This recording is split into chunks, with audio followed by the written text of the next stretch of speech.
statements that the city wants you to do this. They want you to go out and do walk and talk. They want you to park your cruiser every day and for a half hour, go walk in the community. And the cops were like, yeah, I'll do that. Are they going to give us any extra money for it? Yeah. And they have. They've given you $500, a $500 check at the end of the year for participating in community policing. So yeah, cops, we can be bought, baby. If I was working right now and they said, hey, they're going to give you $3,000 check to get that COVID shot, I get to both shots, I'd take it in a heartbeat. Yeah. Oh, so in other words, you wouldn't take it because you want to be careful about what you put in your body? I have already taken it, Dave. I know. I've already taken it. But I know that you took it reluctantly. I did, but I took it. You took it reluctantly. But my point is, why did you take it reluctantly, or why did you hold out for so long? Just because you want to kind of wait to see how the rest of the humans react to it. Unless somebody gives you $3,000. But if someone gave me $3,000, I could be bought, Dave. I know. Well, that's the thing. It's like, well, I don't want to take this because I don't know what the long-term health effects are. Blah blah. But we'll give you $3,000. Yeah, we'll give you $3,000. Oh, okay. Sold. Okay, I'll take it. Sold. And I'll tell you the other thing. People who are I'm 63. People who are in my age group who say, you don't want to take it. It's like, what are you going to do? Something's going to happen in like 30 years and you're going to have tough quality of life at age 85. It's like, versus, you're going to die or somebody near you is going to die within the next year. Yeah. It seems to me like that's the trade-off. And I know that's eventually why you got vaccinated. But anyway, the whole idea that unions, and again, if it was my union, if the adjuncts union at the schools that I teach at, if they came up with that $3,000 to be vaccinated, I'd be thrilled. Oh yeah, absolutely. I'd be thrilled. But I got vaccinated. They said you got to be vaccinated. And it's an interesting thing on campuses because you see how they're dealing with it. And some places want you to wear a mask all the time. Some places want you to wear masks in certain situations. Other places don't seem to care that much. Actually, I shouldn't say that. The ones that I know of, basically.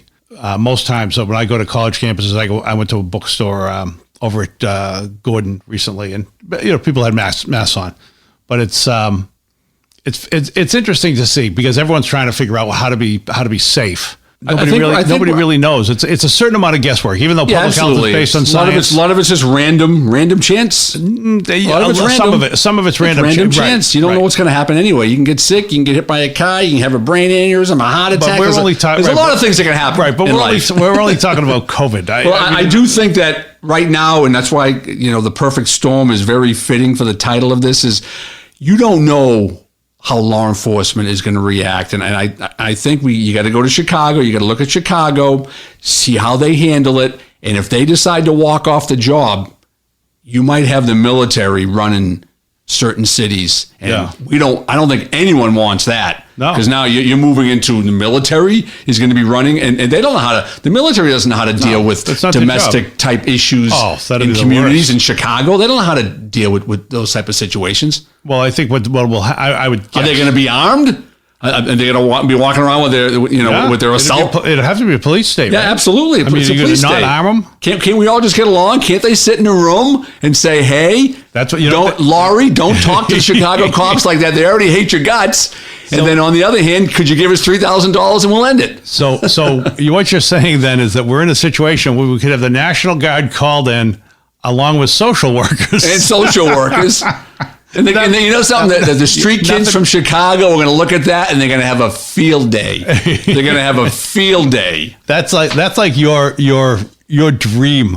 That would be your dream. Would be all the cops walk off and you get the social workers working hand in hand with the sometimes, National Guard. I hate to say it, but is that a way to show people to appreciate law enforcement more than they do? No, because it's false equivalence. It's false equivalence. I mean, are they going to appreciate a bunch of guys who decide they're going to walk off the job? I would say they do as much as you appreciate your teacher going on strike when your kid needs to have a strong junior or senior year in order to get into college. And the teachers walk out, and there are a lot of people who are going to side with teachers, always going to side with unions, but there'll be a lot of people who'll say, not to my kid, not if my kid can't get into college because of your quote unquote, selfish demand. I'm going to give you a book to read. It's called The Art of War. I've read The Art of War. It's an Asian book. I've read it. It's a Chinese book. Yep. It talks about the mind of the warrior and how wars are won and strategy and tactics. Hiding your hand, attacking when the enemy's asleep. Whoever holds the high ground has the advantage. But another thing, giving nothing away. This is very simple. I use it as a parenting book. Oh, there you go. This is very simple, and you could have predicted. And I'm sure the U.S. military should have predicted that the Afghan army was going to fall because you talk about pay. Yeah. You talk about food. You talk about respect. You talk about support. You talk about the purpose. You talk about goals. And in law enforcement right now, a lot of that is in question. Yeah. So law enforcement right now in cities that rely on law enforcement, you could lose that war if they don't grab a hold of law enforcement right now and try to work with them and try to clear everything up. Because if you study the art of war, you're going to know that there are many cities, especially large cities, Baltimore, for example, Los Angeles, Chicago, they're very vulnerable. And they're very vulnerable for like a hostile takeover from people and from the streets and the criminal community because the cops aren't feeling what I just said. The art of war should tell you that the cops are very vulnerable and you could lose the streets if you don't start treating the cops a little bit better and start working with them and showing you that you support them and that you respect and appreciate what they do and giving them more defined purpose and goals for what you want from them out there. Yeah. I mean, like I said, cops will run through a wall for you. Your car broke down today. I picked you up, Dave. I gave you a ride. I know. Because I'm a former cop, and I can't let you walk the streets, Dave. I felt bad for you. You wanted me to be on time for the podcast. Yeah, pretty much. You're walking home, brother, because once the podcast is over, I'm done with you. I've lost my value. I like that as an analogy. I think it's good. But it's also, let me throw another analogy at you. It's like a divorce. It's like, it is, one of the things that they teach you in business school is that some conflicts cannot be solved. And this seems like one that you've got to say, can this conflict between the cops and the politicians in these cities, can they be solved? And the fact that, again, I look at the vaccine issue, and I think we've got a problem with too much information, too many sides, too much manipulation of message on both sides that's resulted in this fragmenting of our society. And really, maybe it's a chasm on both sides of two different sides. This vaccine thing, to me, it's a ridiculous issue. Absolutely. But I'm the side I'm on. Yes. But it's the idea that this would be what's going to divide everybody is absurd. My opinion is they should just get the vaccine, but I think it is a bigger problem. I mean, it's just like a divorce. Things could go to shit really quickly, and like I said, you need to just take a look at Chicago. Have they already done it? And that's Chicago's going to be the tipping point. Whatever Chicago Police Department does in the next few days, or doesn't do, or how the Chicago politicians deal with the police department is going to kind of go across the country, and other departments are either going to fall in line or they're going to support the Chicago police in regards to what direction they take. Yeah. That's my opinion. I guess we're going to have to see what happens. I think they've all got to go to here's what they should do. They should pull police off the streets. They should pull the politicians out of their offices. They should all go to a retreat, and they can gather in groups, and one of them can fall back into the other's arms, and everything will be solved by social workers at a retreat. There you go. What else do we got? This is kind of the dilemma that cops are kind of dealing with right now. And there's two examples. You got in Loudoun County, Virginia, you had a father who was arrested at a school board meeting over the summer. Ooh, yeah. His daughter was sexually assaulted in the schools. Yep. He went to the school board meeting to let people know what had happened. The school board, to include the superintendent, denied that there was even a sexual assault that even happened, which enraged the father. Yeah. And one thing led to another. Things got out of control. The cops were there. They put their hands on him. He didn't appreciate it too much, and he subsequently got arrested. And then they tried to, for disturbing the peace, disorderly conduct, resisting arrest, all misdemeanors.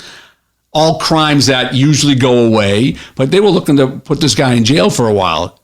He didn't go to jail, but the bottom line here is, and I'm seeing this in Massachusetts and on the North Shore, that there are parents, and this is from my inside information that I know from different police departments, there are parents. This is inside information? Inside information, baby, from Dale Lawrence. Wow. Wow. There are parents in many communities that have no trespassing orders against them for school committee meetings because they've been questioning school committee members. And the members took offense to it, so they got a no harassment order, or I should say a no trespass order.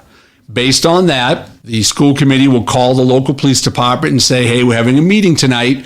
Would you send a police officer or two because we think the parents are going to be unruly? Now, the cops are there. Cops have kids in school. Some cops' wives or husbands are teachers. Teachers, members of the school committee. Yeah, absolutely. They're members of the school community. So what does a cop do? How does a cop handle that? And I think they're kind of manipulating some cops, and the cops are kind of going to these meetings, and I don't want to say they're siding, but I think that they're kind of maybe intimidating some of the parents who want to just voice their opinion, their right to voice an opinion.